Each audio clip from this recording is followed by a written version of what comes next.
welcome to Mock the Week. I'm Dara Breen. Joining me this week are Andy Parsons, Zoe Lyons and Russell Howard, Sean Walsh, Hugh Dennis and Milton Jones.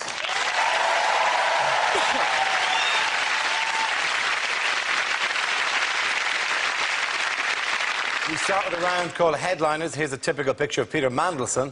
But what does MBAL stand for? Is it Mandelson blatantly a lizard?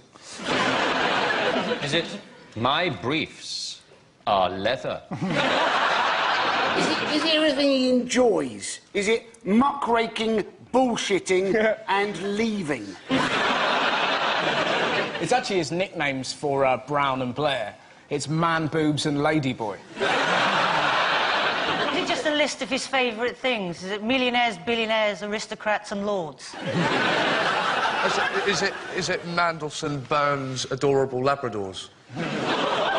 Is it...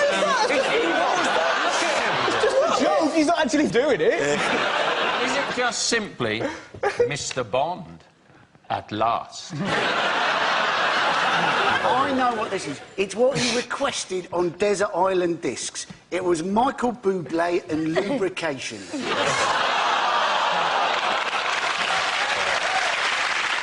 How gutted would he be if lubrication were like a jazz band? I reckon it's Mykonos, booked already, love. Mandelson Burns a leprechaun? Certainly not. Sorry.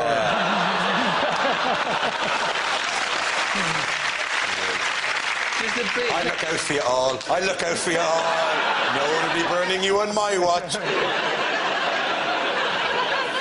Oh no, I've slipped into a stereotype. I'd like to apologise to the people of Ireland. The correct answer is... Mandelson's book angers Labour. Congratulations, very good. Well done.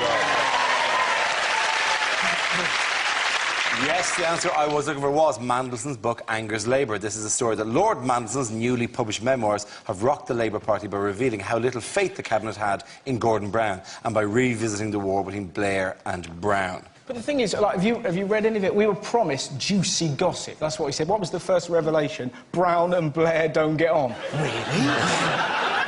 We want juicy details. What I want to know is how mad was Brown towards the end of the election? I bet you there was one day where they found him in his room, surrounded by dead weasels, and he was just dressed as Lady Gaga. But then various members of the Labour Party said they were going to try and stop him publishing his memoirs, but of course the only way to stop Mandelson is a little bit of garlic and a stake through the heart. That man is so oily that if he went for a swim in the Atlantic, BP would be off the hook.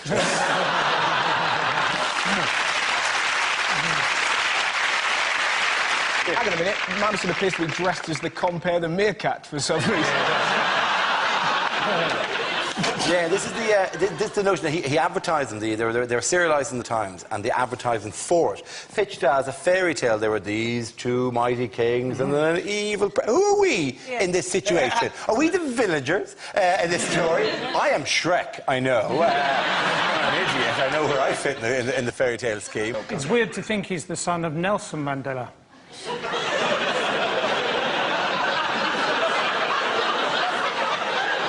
Grandad, we love you.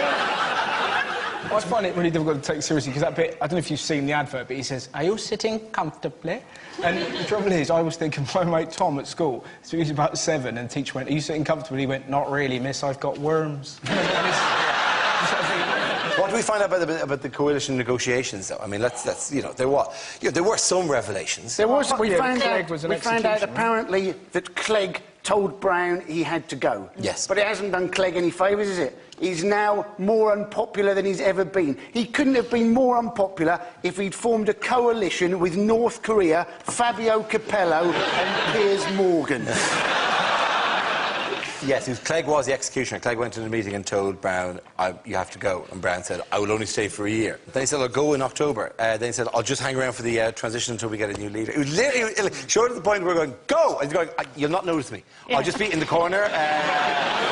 Don't make me go, no, just hover. I'll be going, I'm not even here. I'm not even here. What we wanted to know is, what pranks did Brown leave behind? Because he would totally mess around. If cameras coming in, like, right, cling foam over every toilet seat. Change all the phone numbers to sex lines, put some prawns in the curtains, everyone stand back, I'm going to curl one out on the desk. You wouldn't, that's the first thing I'd do. All the others are pranks. All the others are like, no. But pooing on the desk is not a prank. You are massively reducing your chances of ever selling a house. Which senior Conservative has come under attack this week? This is Michael Gove. Yeah. It is Michael Gove. It's delightful. He's a very weird-looking man. He looks to me like a cross between Skeletor, E.T. and Stewie from The Family Guy. He looks like a balloon whose corks come out and you can expect him to go around the room going... He's basically produced a list of schools that are actually going to lose their buildings or they aren't going to have new buildings built. And turned out it had 25 mistakes on it. Now, as the Education Secretary, I think he should write that list out 100 times until he gets it right. How has David Cameron irritated teachers this week? Because he said that he's terrified of state schools. He's terrified of sending his kids to state... Which is fair enough, because if Michael Gove carries on the way he is, quite a lot of them are going to be structurally quite dangerous. What he needs to do is to get Nick Clegg's son at the same school as his son, and then David Cameron's son would have a little servant. They did reveal, didn't they, that apparently only 18 teachers in the last 40 years have actually been sacked. And you're thinking, well, that's an amazing thing. They'll have to change that saying, won't they? You know, those who can do, those who can't teach, and those who can't teach, they teach as well. Well, this week, one from Ofsted let slip that she thinks is an excellent thing for bad This is teachers. incredible. That's right. She said, didn't she, that every school needs one shit teacher. And you're thinking, if that's the case, we have got a lot of schools that are centres for excellence. The phrase, it was an Ofsted woman called Zena Atkins of Ofsted who's quoted in the Sunday Times as saying, one really good thing about primary school is that every kid learns to deal with a really shit teacher. Adding, every grown-up in a workplace needs to learn to deal with the moron who sits 4 desks down. It's the first time that people can get a job whilst telling the truth on their CV. Interested in hobbies, drinking. Why do you want this job? So I can pay my bills and get Sky Plus. And why do you think you're good for this job? I'm not. I'm shit both on my own and as part of the team. You're going to be a bad primary school teacher, you know? All you've got to do is a bit of a collage and read them a book. But I also remember there's a lot of going to sleep on the desk, where they get the entire class. I don't know if this happened here, where they get the entire class to put their head on their hands for a long period of time. And you just have your head in your... And they're going, hang on, what was that? What was that a hangover thing? Was that like you heard us going, I am sick of these asshole kids, right? But apparently it teaches you to deal with incompetence. That's what she's saying. Yeah. As if you know what incompetence is when you're at primary school, you're 7 years old. You know, when I was 7, I wanted to be a cat. You know? I can't deal with incompetence. You believe anything an adult says. My mate, right, his mum had a lock on a cupboard underneath the stairs. She told him there was a bear under the stairs. Whenever he was naughty, she'd get a key out, go towards him, like, ah! And years later, he finally opened it. He was about 14. He was genuinely going, what if there is a bear? So that thing, like, it's not a bear, it might be a bear. Went in, there wasn't a bear. So you know what he did? It's generally true, right? He got some rope and a bear costume, and it made it look like the bear had hung himself and then locked the cupboard. Do you know what that is? That is a prank, Yes. my friend.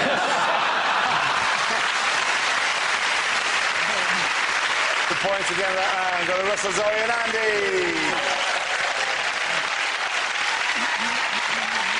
Our next round is called Newsreel. We play in a recent piece of footage featuring people in the news and ask Hugh to suggest what might be being said. This week's clip features Boris Johnson and David Cameron.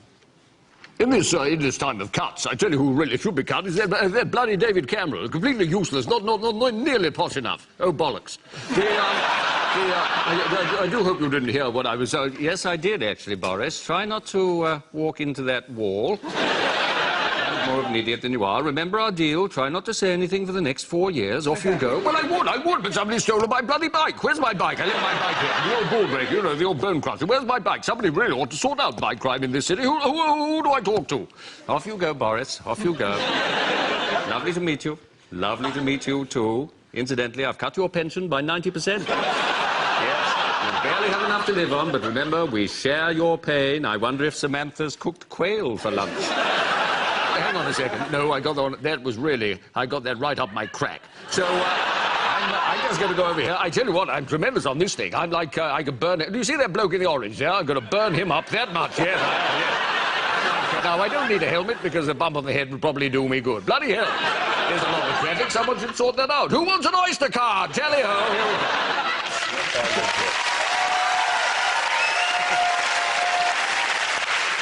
Now we play a round called Who Will Win? Let Paul the Moctopus decide. This game involves Milton, Zoe and Sean, so if you could make your way to the performance area, please. This round is a stand-up challenge. I launch the wheel of news, and whoever chooses to stop, one of our performers must step forward and talk about that subject. The winner is whoever I think is the funniest. OK, here we go. The first subject, please. The first subject is transport. Who wants to come out of that? Sean. I have to get the trains a lot in what I do. Not those trains, they're a bit newer. I should point out, but I have to get the trains a lot, and it can be difficult on Sundays, this country's Sunday service. Now, for those of you that haven't used the trains on Sundays, I'll explain to you how it works. Basically, you pay for a train, you get a bus.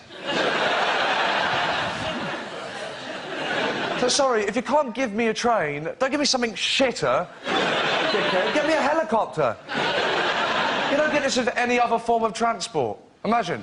Hi, can I have a taxi, please? I'm afraid not, but Pete could be rounded a bit to give you a piggyback. Remember those old black and white films where the bad guy would, like, tie a woman to a train track, wait for the train to run her over? You won't get that now, would you? It'd be a crap film. Just be some bloke tying a woman to a train track, standing there like a mug whilst the bus drives past.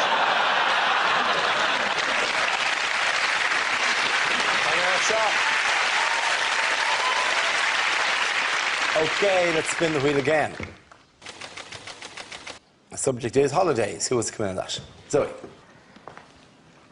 I always think when it comes to holidays, why go to the effort and expense of going abroad when you can have just as disappointing experience in this country? Of course, with the more adventures, you've got the outdoor holidays. Outdoor activities always seem like a good idea. Of course, they rarely are. I think kayaking is an ancient Indian word that means this will be fun for about 2 minutes. I actually went camping last year for the first time in my life. Went camping for 5 days in England. It rained for 5 days. I didn't get a tan, I got mould. You know, when you come back from holiday and people go, nice colour, I go, do you like it? That's moss. I have grown moss. I thought the next time I feel like going camping, I will just stay at home for 5 days and not have a shit or a shower. OK, that leaves us with Milton. Let's see what we've been left with. So let's spin the wheel. Relationships, Milton. Sometimes I think I should settle down and have a mature relationship, but then I think to myself, it's the middle of the conker season.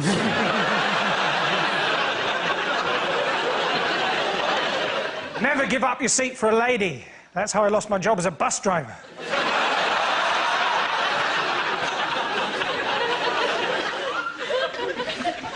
I owe my mum. She told me there was a bear living under the stairs.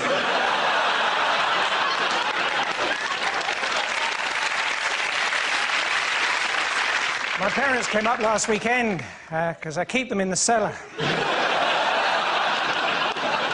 That's not true. I don't know who they are.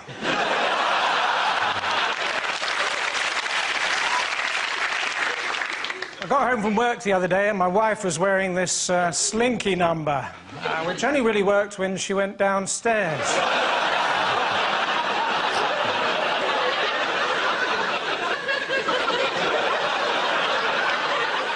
Recently, we bought the box set of Doctor Who and watched it back to back.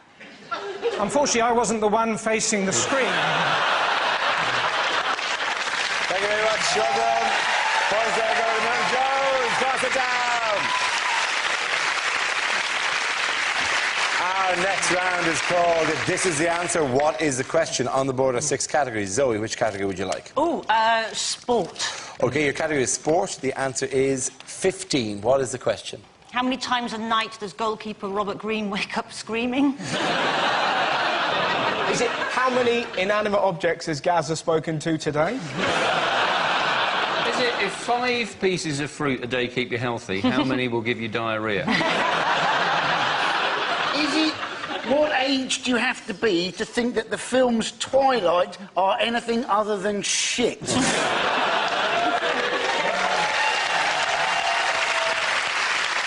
it, I actually think they speak to me. Is it how many gallons of oil are now left under the Gulf of Mexico? Is it how many magic biscuits are there in the magic biscuit tree?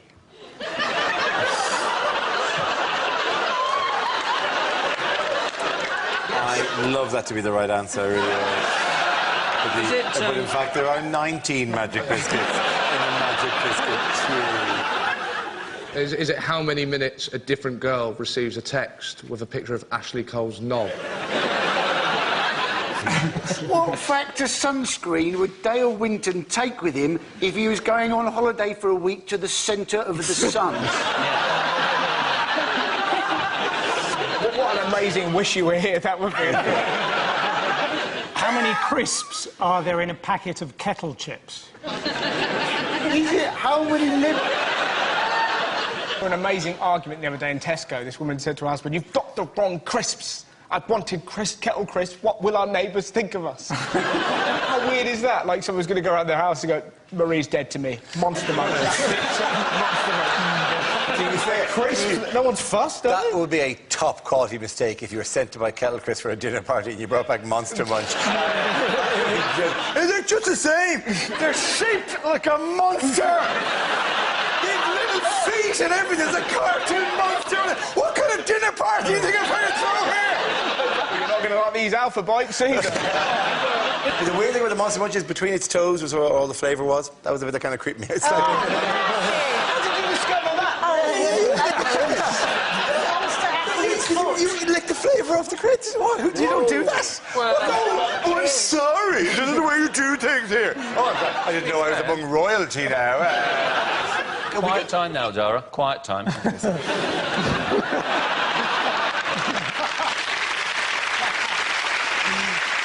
think I actually know the answer to this.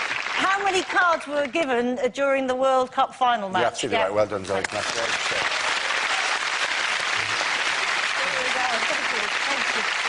Yes, the question I was looking for was how many cards did Howard Webb show during the World Cup final in South Africa? English referee Howard Webb showed a record 15 cards in the final, which is one of the dirtiest, most bad-tempered ever. He brandished 14 yellows and 1 red as the Dutch and the Spanish set into each other. You know when the final whistle blew, the World Cup, if you listened, you could hear the sound of women ripping down wall charts. Remotes going, yes! As men go, our time is over. Which lucky pundit managed to have a 100% success rate, though? Oh, that would be Paul the Octopus. It would, of course, be Paul the Octopus. It says something about the quality of the football at the World Cup, that the star of the World Cup is an octopus star. But given that it is essentially one animal eating another animal, it is an act of, it was like they put mussels or oysters in? Mussels. Mussels. And you have to go in and eat the mussel. I mean, it is essentially no different to had they gone, we've got 2 goats, and we've given a flag of Spain on one and a flag of Germany on the other. Now release the lion! And whichever one Simba carries off squealing. It wouldn't be quite as appealing to watch. Oh, no! Spain, OK, Grant. What was fantastic about it, though, was that he predicted that Germany would lose in the semi-final. Yeah. And he got death threats from Germany, and the Spanish Prime Minister offered him safe haven. He said, come to Spain. And I would just one word of warning to Paul the Octopus: paella. Paul the Octopus actually comes from Weymouth. He's one of ours. He's one of ours. The thing was, when he was here, he could predict absolutely nothing because he wasn't given the right training at a young age. So basically, he's a celebrity octopus now. Yeah. So, he's the coolest octopus on the planet. He can go back into the ocean now, and all the female octopuses are going to love him. Yeah. He's like this pimp. Yeah. So he can go back in and be like, yo, girls, how are you? How are you? How are you? I want all the octopuses. The thing is, it's celebrity, so that means, like, that in sort of, like, 10 years' time on ITV4 or something, they'll have after they were famous. And it'll just be a plate of sushi. Just him with a fag predicting scores, just, you know, really down, really like Division 4 results. You see him outside China White just vomiting on the pavement. 3 cigarettes on the go, one of them picking balls out for a lottery. Just hanging out with Dean Gaffney. Gaffney's the only one. OK, what have the US been swapping at Russia this week? Oh, spies, Dara. Yeah, it's all proper kicking spies. off. Really good spies. They were good spies. They were great. rubbish spies. They were as good at spying as Brian Blessed is at whispering. Some of the spies in Russia, they had kids, and their kids had no idea they were spies. And they're living in Middle America. Imagine that, from Middle America to Russia. Middle America, Hannah Montana, Disney. Russia, Vladimir, the boy that fights the bear. We still needed spies, to be honest. That is the major issue. With Google and Wikipedia, I thought you could just find everything out these days. Well, I think I was quite surprised we actually have to go to the effort of invisible ink. That's how far it's moved on as well. They were working in invisible ink. What next? 2 cans on a piece of string going, you hear me? From the 2 cans of piece of string in a cafe where everyone else is using Wi-Fi going, why are they using string? This is ridiculous. You know when they're using invisible ink, how do they know when their pens run out? Well, also, didn't they have to... There was a code word, and you basically had to go up to somebody and go, excuse me, didn't I meet you last April in Bangkok? And that could be embarrassing if you got the wrong person, couldn't it? You know, they're going, oh, did it involve a Coke bottle and some ping-pong balls? Not you as well, Milton. They were difficult times. I think you'll find that modern spying no longer works like that. You're basing this opinion on the one time they asked you to be a spy, aren't you? No, I went for a spy interview, yeah. And what did they ask you the spy interview? Did it start? Well, they basically went, would you like to be a spy? How did they come? Did a man walk up to you? Was there a letter I got in your... approached by someone at university who said, would you be interested in intelligence? And I said, yes, I'd like to have some. And I went down for an interview in London, and during this, I decided I didn't really want to be a spy, and I turned it down. That was your final year at uni? Yeah. My final year at uni, the highlight of it, I lost my football in a hedge. I went into the hedge, and there was a Bristolian man in there going, get your own hedge. My dream, my crazy dream, is that we find out that after tonight's show, the recording, Hugh goes home and, you know, goes into the house and hangs up his coat, and then he turns on the light, and then there's a man just sitting in a chair going, it's not a laughing matter, Mr. Dennis. I think it's amusing to talk about it now. At the end of that round, the points go to Sean, Hugh and Milton.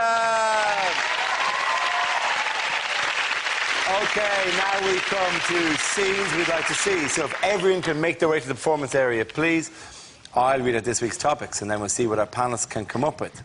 OK, here we go. The first subject is bad things to say on a first date. The last time I was in this nightclub, I was still a man.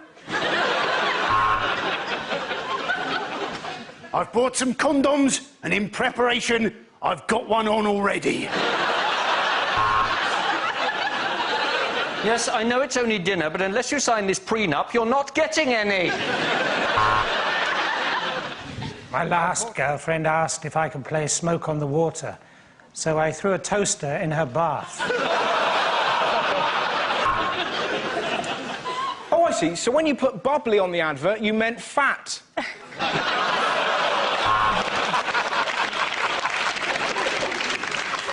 You've got good hips. Let me see your teeth. We'll take her.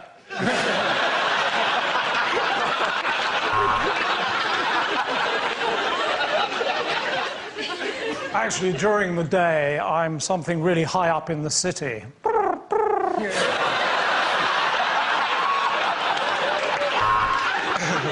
Well, so anyway, so listen, that's enough about me. Tell me about your sister. OK, I did crop my Facebook photo so as you couldn't see my conjoined twin.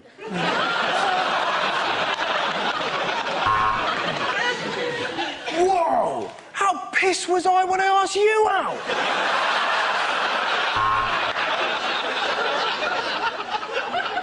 Not as pissed as I was when I said yes.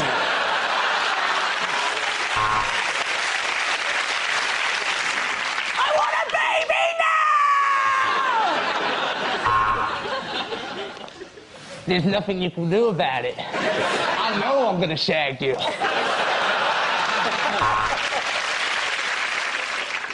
My dating history, yeah. Divorced, beheaded, died. Divorced, beheaded, survived. Very good. OK. The next topic is unlikely lines to hear in a disaster movie. From the makers of Snakes on a Plane comes Snails in a Caravan. I want you to upload the schematic to my PDA. I need you to send the picture to my mobile.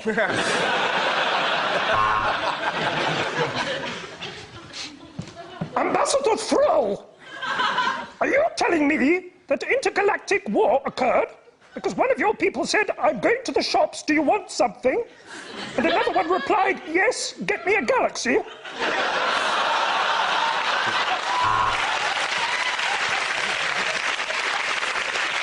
Men, we are heavily surrounded, but don't worry. Gaza has arrived with some chicken and a fishing rod. It's one story of terror. It's Bungalow Inferno.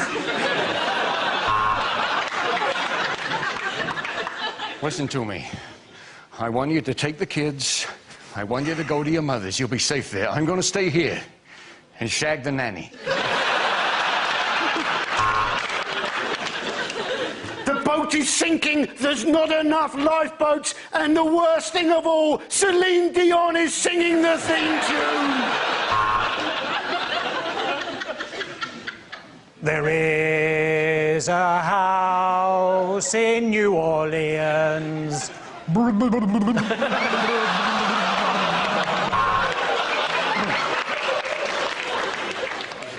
The Martians landed at around 4 a.m. in Bracknell, went and left again.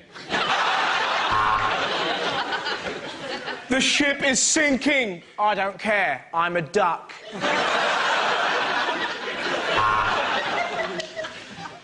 Yeah, if you just press that, it'll be all right.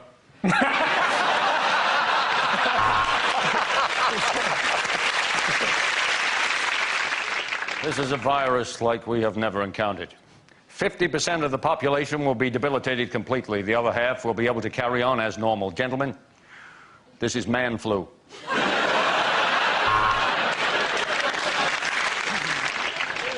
Do you not realise? If this contagion spreads, the entire X Factor judging panel could be wiped out. OK,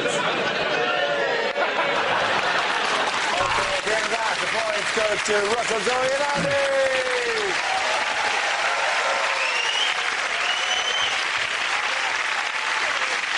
And that's the end of the show. This week's winner. I don't know who this week's winners are. Who do you think this week's winners are?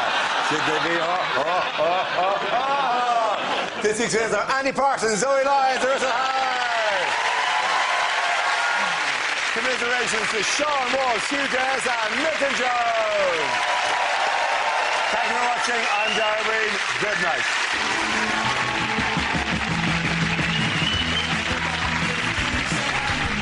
Check out the new BBC Comedy websites full of exclusive clips from top talent and up-and-coming comedians. And on BBC Three now, South London's favourite geezer, Lee Nelson, with more cheeky comedy. It's well good.